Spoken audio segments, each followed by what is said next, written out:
live. Welcome to another episode of CoVideo Live TV. This is episode number 23. I can't believe we've been at it for this long. Episode number 23. Today is April 9th. I always have to look. April 9th. I may do this here real quick for the safety of my guests. Have to do a temporal scan. Just to make sure, 98.3, running a little cool. I thought it would be hot. I thought it'd be a little hot today because I've got the Cookie Monster Sherpa on. If you're in the Chicagoland area, you know that today it actually snowed a little bit on April 9th. So it started off sunny and decent, and then it snowed. Springtime in the Calumet region. Welcome to the show, everybody. First one to comment. I guess Harry Smolin was commenting before the show even started, so he's technically not our first. I got Suzanne Smolin and Hannah Smolin. There's JW, Jeff Wolendowski. All good here. Prayers for Jimmy P, of course. Who else is checking in? Mitch Smolin. A lot of Smolins in there. It just makes it perfect for the beginning of our show. We're going to start off with another Smolin. All right, we're going to begin with a woman who works as a lady who works as a medical ethicist at a major hospital network in the Indianapolis area. If I danced around not naming her employer, we'll try to do that. Let's give a nice welcome to my sister-in-law, Chandra Smolin. Hello, Chandra. How are you doing this evening? Hey there, Ron. I'm doing well. How are you? Things are going fantastic. Have you did you watch yesterday's episode? Did you happen to see Dr. Joe? Riveting is all I can say. Riveting. It was very interesting. I appreciated him talking us through COVID in a way we could understand. I love seeing the pictures of the test kits. I felt like I was getting a firsthand look at that. So it was cool. And so continuing some of that theme, we're going to go a little deeper medical wise and give a little bit of a look at what may be going on in the hospitals in the area.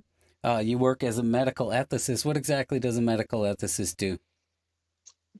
Thanks for asking. I think a lot of people don't know what an ethicist does. We grow up knowing what a doctor does, what a nurse does, etc. But an ethicist in the hospital, well, my role as an ethicist, I do a few things. One, we inform policy development.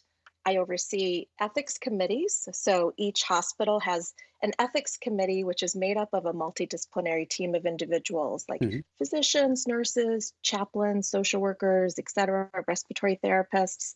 So we have 19 of those ethics committees in central and southern Indiana that I oversee. And my job is to support those committees and provide training regarding ethics to those committees on a bi-monthly basis.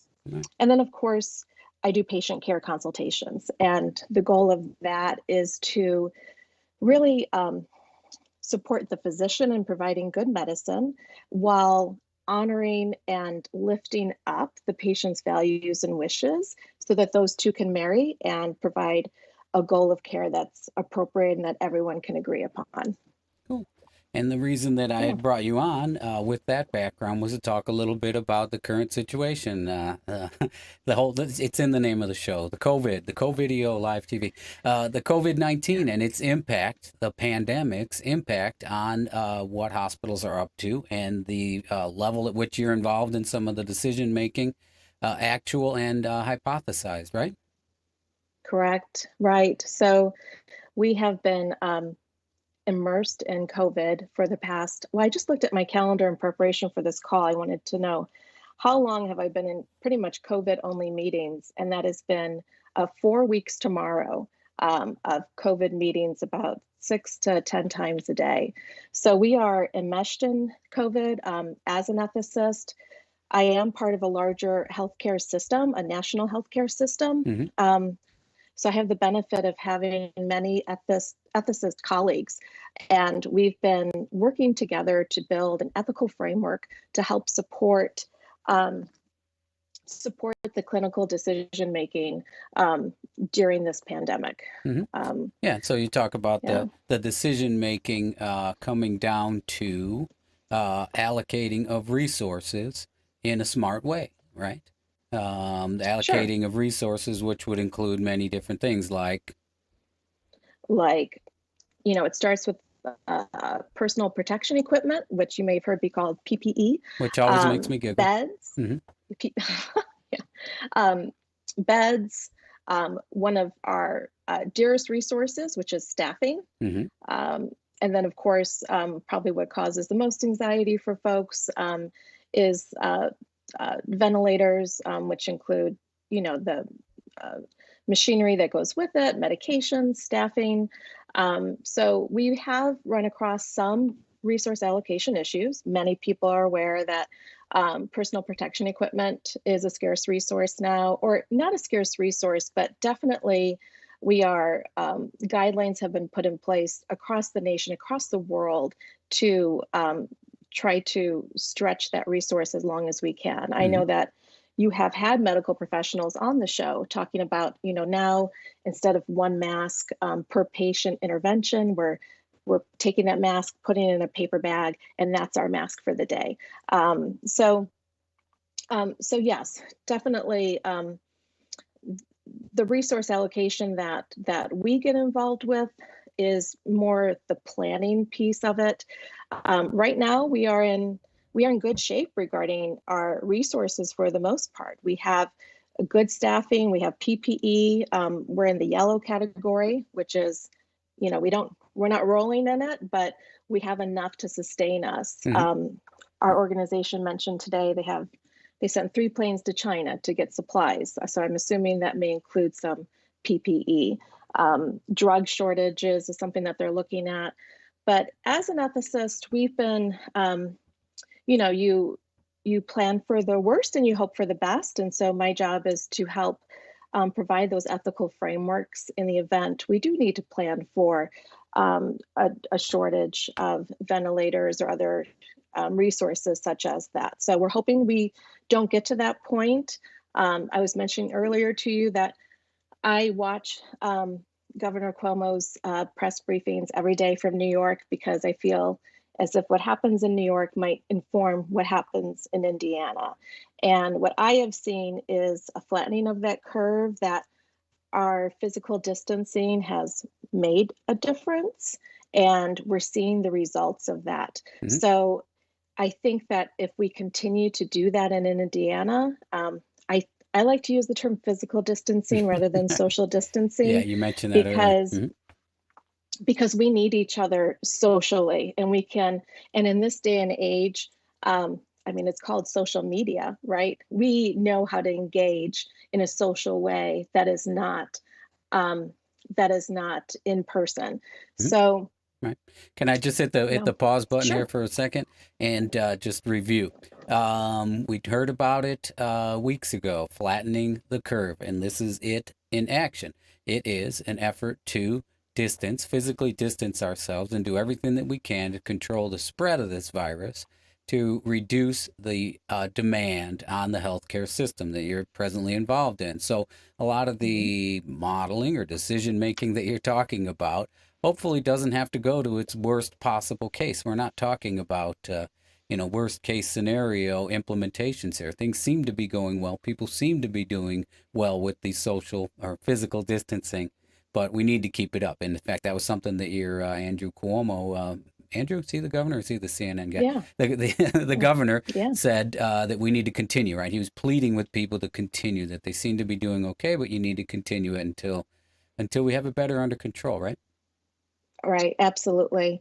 And I can tell you from because I know if I was sitting at home and not maybe working in a hospital and getting the stats that I get daily, I'd be wondering, well, are we getting close to, running out of resources, life-saving resources, and we're not at this point.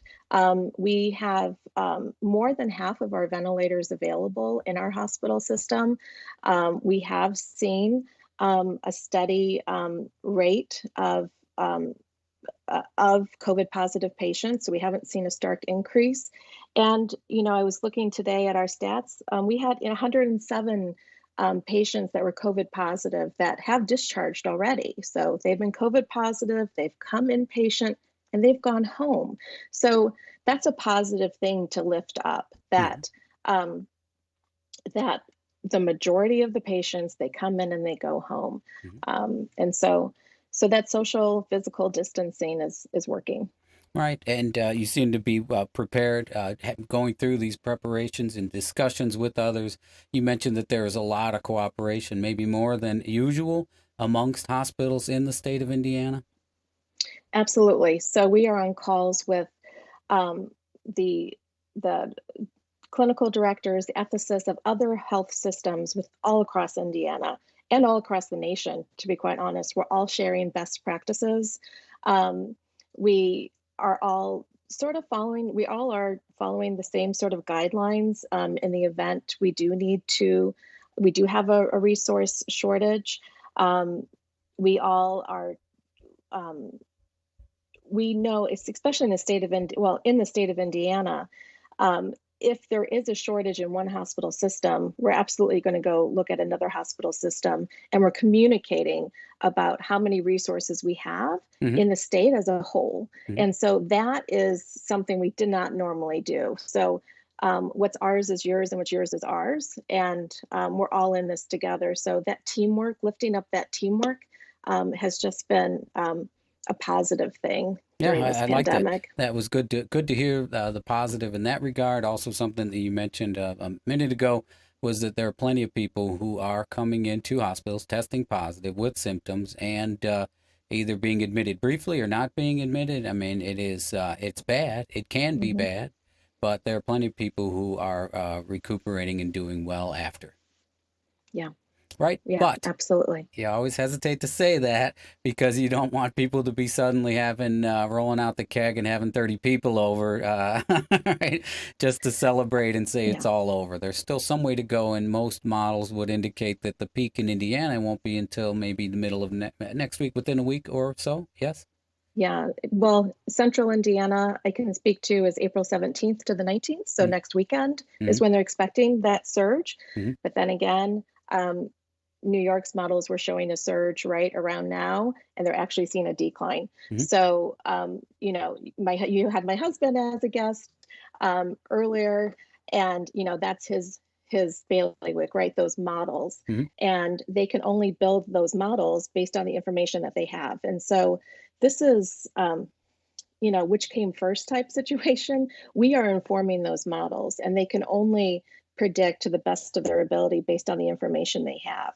Right. So let's change that information by continuing the social physical distancing. All right, that's a good point But to good point to switch gears. Oh, you had something. Go ahead with yeah, them. You had another point to make. well, I wanted to, because I'm close to the 9:15 mark, and I know you have another fascinating guest after me. Now is a good time for me to plug having that conversation with your loved ones about what your wishes are. Mm-hmm. So, otherwise known as advanced directives. So we have a great tool called Five Wishes, Mm-hmm. for those that haven't heard of it. And it's a tool that you can use to talk to your loved one about who would you assign to make decisions in the event that you weren't able to make decisions. What are your wishes? What are your values? What do you hold dear that you want that loved one who's making those decisions on your behalf to know, so they can speak your voice, and rather than trying to think, well, I think they would have wanted X and Y, or this is what I would want. Mm-hmm. No, we really want you to choose someone who would speak your values and wishes. And not just in this pandemic, but at any time, it's a good idea to have that person identified and have those conversations. Mm-hmm. Yeah, yeah, right, exactly. That was something I was going to say. No better time than now to, as a reminder of how important that can be. What I was going to bring up before you took it down that path was Oh, you are a fantastic cook, and you have been flexing your cooking skills with the extra time that you have. Yes, no, I've been seeing some I pictures. have. I have, yes. What are you most proud I of lately? What was dinner today? Dinner tonight was Asian ribs with hoisin sauce and a fried rice. My first time making both, and I think they turned out fabulous. I don't know, maybe my family will comment. But we have gone now 4 weeks of home cooked meals. It started off breakfast, lunch, and dinner, but now they're getting dinner. Right, So right. Kind of like yeah. I'm going to be with this show, tapering off a little bit and dialing down my hours. More leftovers. Not that we're going to Hmm. replay shows, but new content. All right, Chandra, I appreciate Okay. you coming on. We're right at about the 15-minute mark that I wanted to let you have. I appreciate everything you had to say. Now I ask the big question. Can we have you back on the show again sometime? Oh, I'd love All to. I'd right. love to. No one said Yes. no. No one said no yet. All right, we will keep that in mind because there were some other things we'd like to talk about. I can give a sneak preview here. Chandra also worked as a social worker and has a background in that, and we wanted to talk about some of the main mental health issues of this whole pandemic, what it means being Yeah. locked down, and its impact on people, because this show is all about people and Yeah. recipes, what people eat. Okay, Chandra, thanks for No, having, thanks for being on the you're show. I'm welcome. gonna dial Can I down the give audio and shout say outs? Do goodbye. I give, Oh, you can get all I right. You give a get shout one. out? You get one. No, go Okay, ahead. two. It's my fellow sister-in-laws. I'm the first one to be on the show other than Tammy. And my Dasgupta family is watching too. And then my nuclear family, the Smolins in the house. Gotcha. Sorry about almost. Way to get me back on track. I almost stiffed you on not letting you do your shout outs at the end. Thanks, Chandra. We'll be talking. Take care. Bye. All right. That was Chandra Smolin, medical ethicist. We are going to put the logo up and bring our next guest on. Give us 1 second. Hang right in there. We'll be right back.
All right, I must have tapped that button a little earlier than I thought.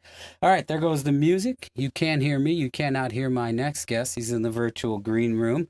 Without further ado, let's just jump right back into it. Let's welcome a good friend of mine since, oh my goodness, I don't know, first grade or so. Good friend, bandmate of mine, Mr. Mike Harmon. Mike Harmon, how you doing? How's it going, Ron? Yeah, you were at a disadvantage there. I couldn't hear or see you there, but I'm gonna break. There you go. I was gonna say I'm gonna break Yeah, that wall and say make yourself a little more visible on the screen. Looking doing my good tonight. best. Hey, real quick, when I thought about having you on, I just thought of fun and entertaining people that I would want to have on, informative, intelligent people. And you fit the bill, so you're on. Here you go. The work that you do, though, we're going to talk a minute about this. You work for Gift of Hope. You're the director of organ operations there, correct? Right, right. Right. And Yeah, I so thought that might be a good angle too, but if we get too far off into it, it can be a somewhat depressing topic, quite honestly, Mike. And you even admitted it yourself, right?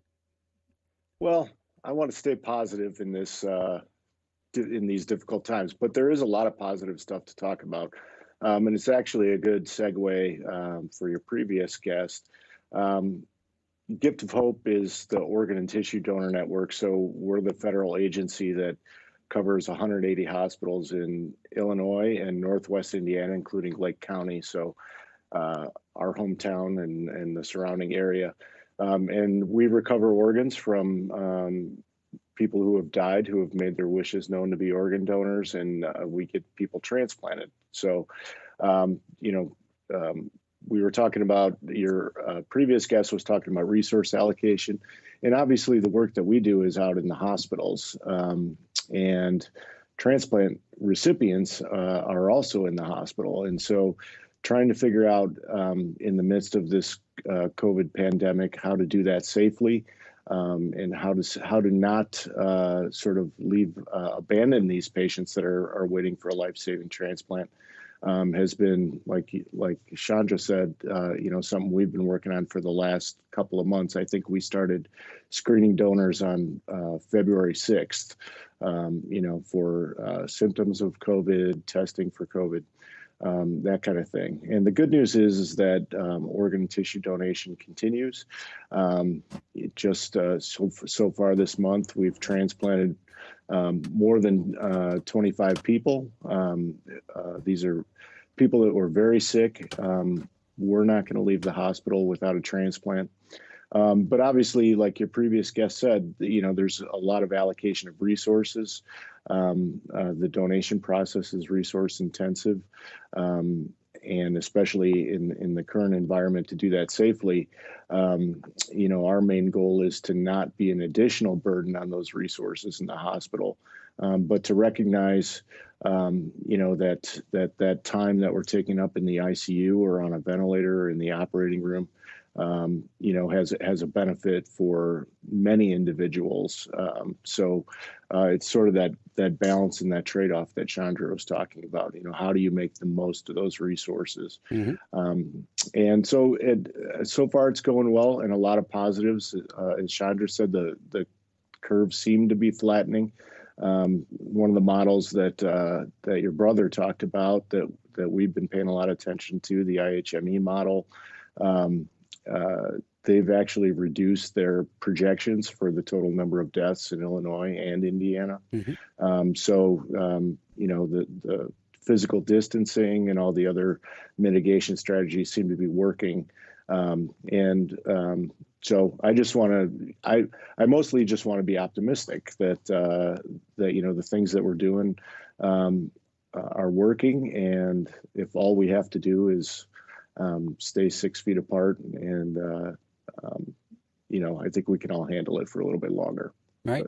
Right. And some of the modeling indicated increases or peaks in the Indiana. I don't know what Chicagoland, Midwest is around this time now, maybe next week, right? Models indicate? Yeah, actually the peak deaths are about 3 days away, I think, in Illinois still. And what the Tribune and other local media has been reporting is that it seems to be certain zip codes, certain demographics that are being hit the hardest. And so, even though there's plenty of hospitals that are not at capacity and have plenty of resources, there's other hospitals that are really facing some of the issues that Chandra was talking about, where their ICUs are full. And they're seeing a big influx of patients, but it really varies by zip code and the patient population that particular hospital serves. Right. So anything we can do to mitigate that is so important. Right. All right. Well, anything you wanted to add on the professional level? As I told you earlier, when I have a guest on, it's an interest in both the professional and the personal. And we didn't want to get too deep into what you do during the day, because you do it all day, right? Yeah. And Chandra also kind of stole my thunder, and she talked about making your wishes known to your family. Same thing applies for organ donation. It's a noble and wonderful way to leave the world helping somebody else out. So make those wishes known, register in your state registry, Illinois and Indiana, or the national registry. It's a great thing.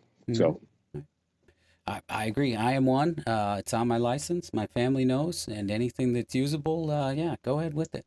I don't know if there's any easy way to switch gears. We were laughing about it. Here's what I'm going to do, remember? I'm just going to put this logo up for 1 second, hit the... All right, let's bring the guest back in. Hey, I'd like to welcome our third guest of the night, the bassist from the Scummy Fish, a good friend of mine who I've known since first grade over at Our Lady of Grace. He works somewhere. I don't even want to talk about it because we're here just to reminisce about old times. Yeah. What do you say, Mike? Hey, Ron, how's it going? I wish if I would have known you were going to do that, I would have planned a wardrobe change too. Yeah, I could have thrown a wig on, maybe try and look like my senior portrait or something like that. Pulled out the guitar or something like that. Are you still? Saw you had. Yeah, go ahead. I saw you had Mike Sankowski on the other night, our bandmate. Yep. Our big toe slam. Yeah. And he's working on some music. I have heard it. It sounds great. Yeah. Speaking of music, the music that you hear, the bumper music that you hear, you're looking at him, none other than our current musical director, our first and only musical director. That should have been the intro, right? Musical director. I'm a little disappointed that you didn't ask me to play the drums on that. How'd you pull the drums off on that? Some sort of programmed computer drums? Yeah, just a pale substitute, Ron, until we can get together and get in a studio together. Okay. I was laughing. Mitch had a little throwaway comment when he was co-hosting with you, and he made some comment. He said, "Oh, it sounds like the theme song of the Dr. Phil show." Yes, yeah, he's a big fan of Phil. I'll take it. It's a thing about GarageBand. You could tell it came out of a machine. It's but amazing because you've got YouTube computers, algorithms that are analyzing that music, and right. apparently it's enough different from any of the billions of songs or billions of combinations of songs that are out there.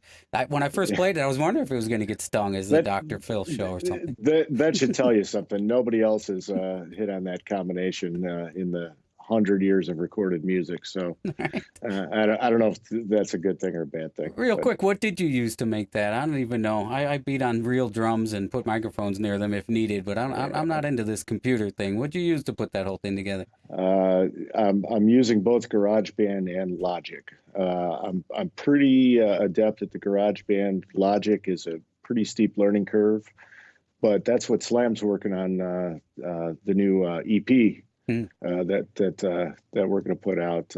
He's doing it in Logic, and it sounds way more natural, a lot better. All right. So, well, I'm looking forward to playing. We were going to try and, the last time we played live was we had Mark Sharp on. Mark Sharp is the one who put together the music for The Heart. Practically a year ago, right? And it was supposed to be this April coming up. It's obviously been postponed. Will happen again in some form.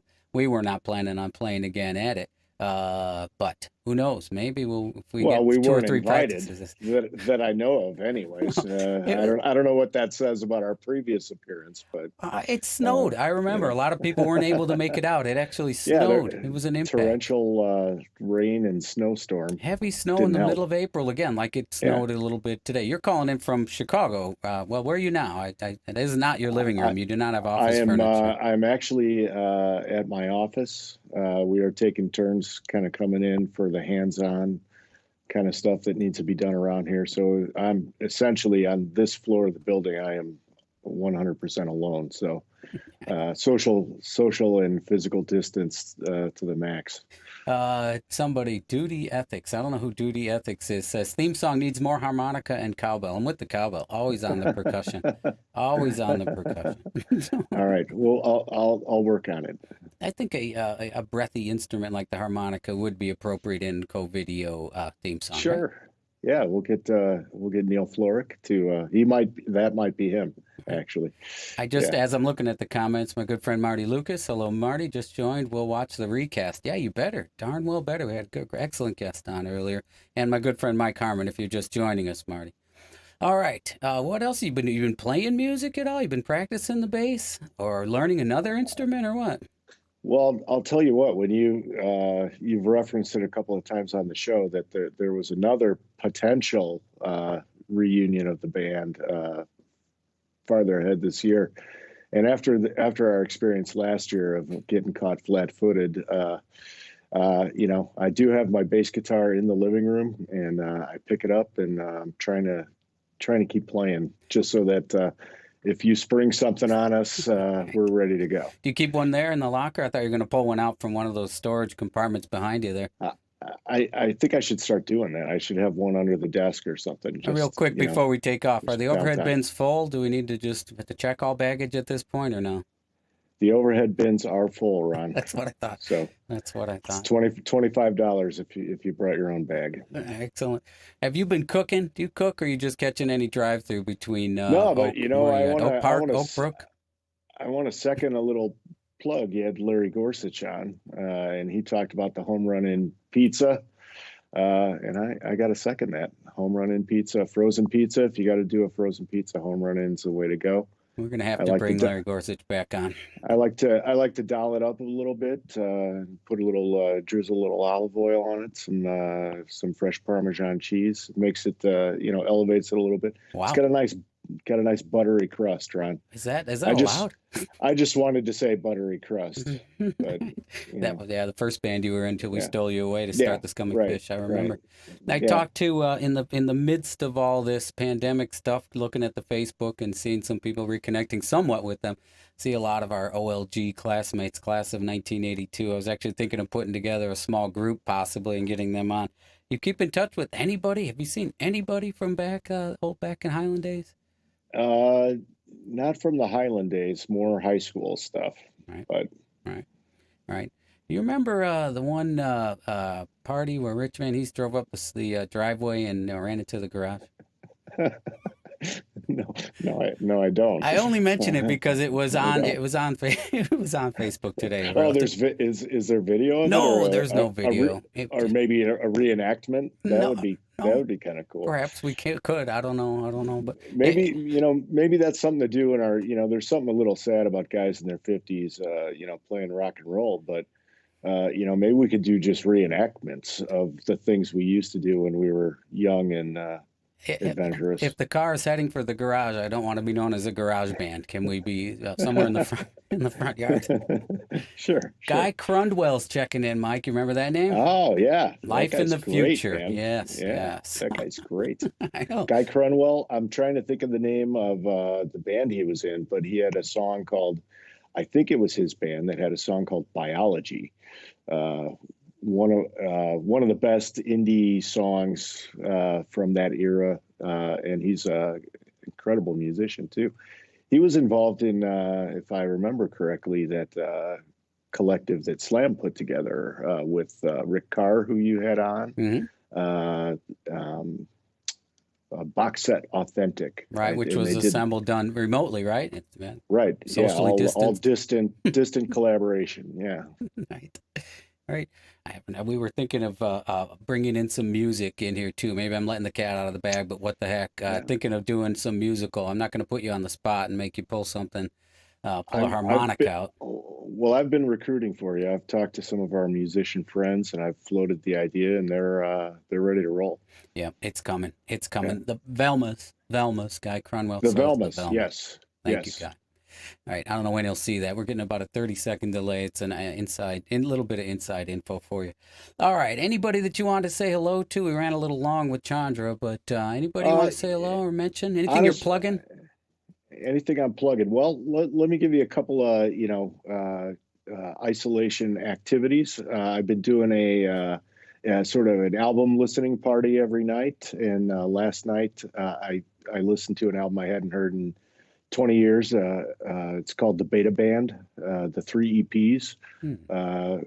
Listen to it front to back in a nice meditative way. It's a great unwinding kind of album. And also Radiohead just announced today they're releasing a new live show on YouTube every night for the foreseeable future. I watched the first one. Mm-hmm. Search for that. And Hulu, the movie Parasite, the award-winning Korean film, Academy Award-winning film, is now available on Hulu. That is an excellent recommendation for me this weekend. Yeah, my brother Lee, whose opinion I respect in the movie Arena, he and his son were big fans of that one. So it's that phenomenal. Is something. I haven't, not a huge movie watcher. I haven't carved out 3 hours to watch The Irishman. So don't do it. Don't. Thank you.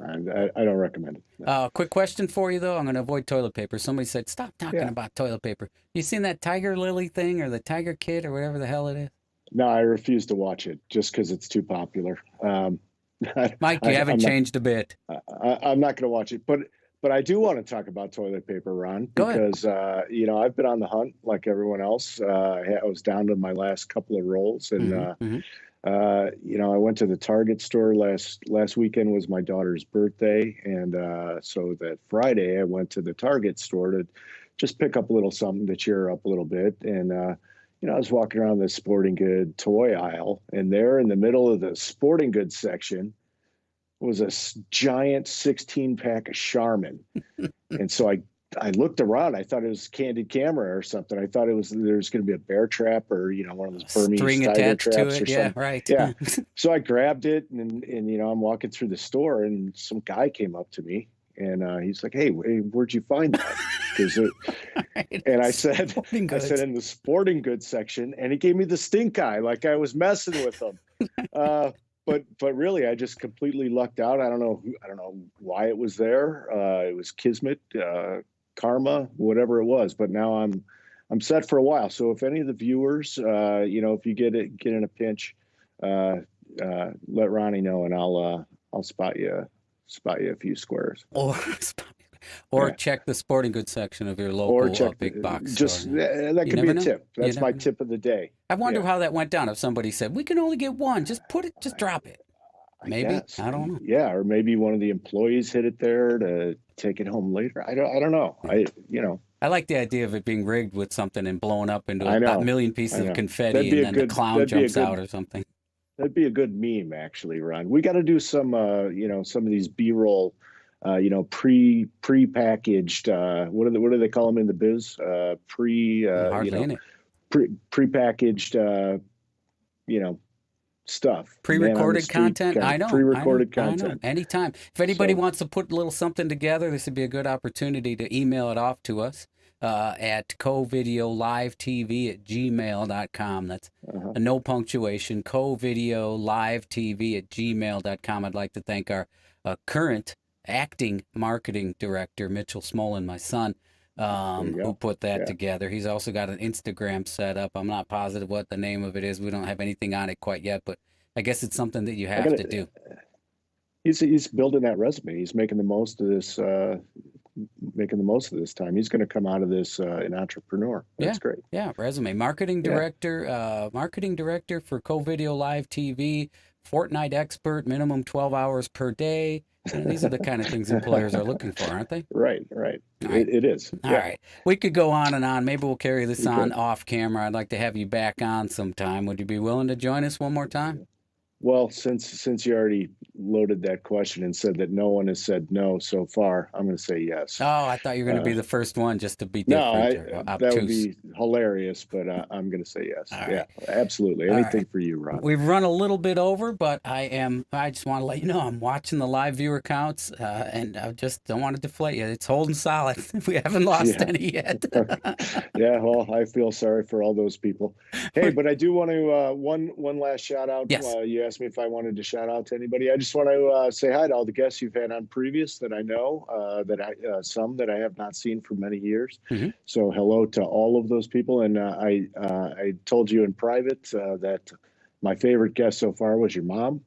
I thought she gave some sage advice for all of us. Control what you can control, stay positive, and be grateful Mhm. for everything you've had up to this point, and look forward to getting back to quote unquote normal. Normal, So, exactly. Had I been better Yeah. prepared with that, I'd have referred you to the episode number, but it's easy to see from the thumbnail. It's the little old lady in the upper right-hand corner of the screen with the white hair. So pretty easy to find. put it in the show notes, Ron. I know. I got a little piece of paper here that I act like I'm writing things on. Something Radiohead, Uh-huh. Days of Sure. Birch. I don't even know what you were saying there. Like I The have Beta time for Band. that. The Beta Band. Band, Ron. That's it. Come Okay. on. Mike, I gotta cut you loose. The wife wants to start running laundry again back in the room behind me, which is All right. is banned during the show. All right, set it to hot. All right, Mike. Thanks for joining us. We'll be checking back in with you, all right? Appreciate it. Thanks, Ron. Bye. Guest in, guest out, and there he goes. All right, and with that, we're going to just wrap up the show. Thanks for joining us for Co-Video Live TV episode number 23. All right, episode number 23. Join us back here tomorrow for episode 24, of course. That would be Friday. Just to give you a little bit of news in advance, more than likely going to be cutting it back to a 5-day performance, a 5-day show, Monday through Friday, with occasional shows on weekends. Definitely not this weekend, though, taking off for the Easter holiday, and we will be back at it after tomorrow on Monday. All right, got some guests lined up. Looking forward to some good things, different perspectives. We went a little heavy on the medical side here, but I hope somebody learned some things. I feel smarter after these two shows. We're going to lighten it up a little bit tomorrow.